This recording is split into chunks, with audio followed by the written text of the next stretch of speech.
apart from that, let's have a look at Piramal Pharma as well, because this time the company has reported a great set of numbers, and that's how we are seeing the excitement on the share price as well. Stock holding strong, around 5.5% of gain. And this time, if we see the earnings of Piramal Pharma, though they not just met the street estimates, the numbers were higher as well.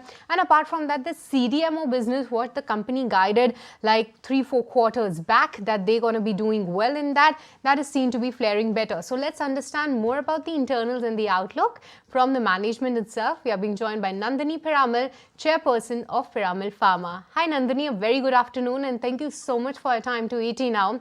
Firstly, let's talk about the margins then, because this time your margins were close to like 21%. But going ahead, what is the guidance on your margins and what will drive your margins in the times ahead? Can we expect to see 20% plus number for FY25? So I think what we've seen with EBITDA growth, margin expansion has come as a result of stronger revenue growth. So we are a fixed cost business. Stronger revenues leads to operational scale. We've also spent a lot of time and effort on cost optimization and operational excellence. So along with these, I think we've seen that margin increase. For FY25, we're actually guiding an early teens absolute improvement in revenue and early teens margin is growth as well. So I think next year, that's what I can say for FY26. In the long term, the medium term, 3 to 5 years, I think we can see 22 to 25% EBITDA growth margins. Right. Nandini, the CDMO, saw a growth of 29% on a year-on-year basis at around 1,649 crores odd. Can you share the growth outlook going forward for the CDMO business?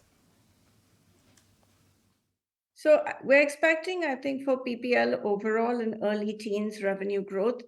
The CDMO business should grow a bit faster than that.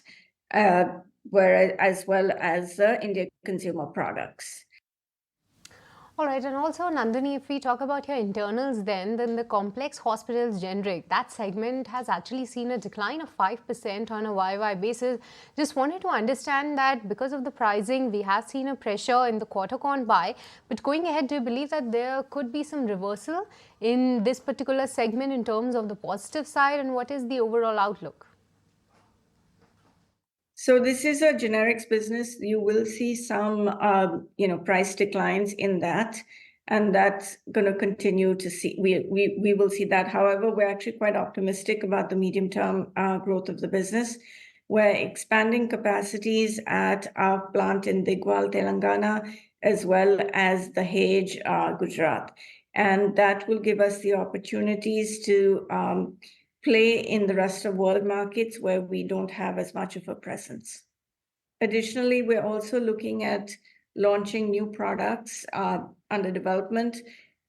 Those will be over the next 2 to 3 year time frame. So medium term, I'm actually quite optimistic about the business. Right, but Nandini, what is the guidance on the net debt reduction? Well, we have seen your net debt to EBITDA improve from 5.6x, at the start of the financial year to 2.9x at the end of FY24. Where can we see this number headed? So as you have rightly noted, we reduced our net debt from 5.6 times EBITDA to 2.9. Next year, as we see an absolute increase in EBITDA, we will look to bring down that net debt further, but I can't give you an exact number at the moment. But the direction is lower.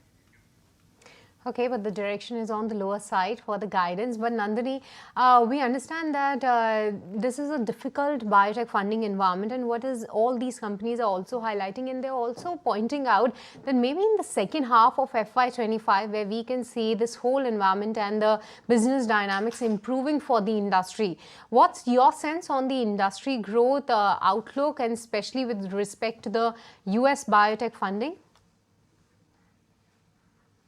Our expectation is, as we said, a mid-teens revenue growth. If the biotech industry improves, that would be an upside to our growth.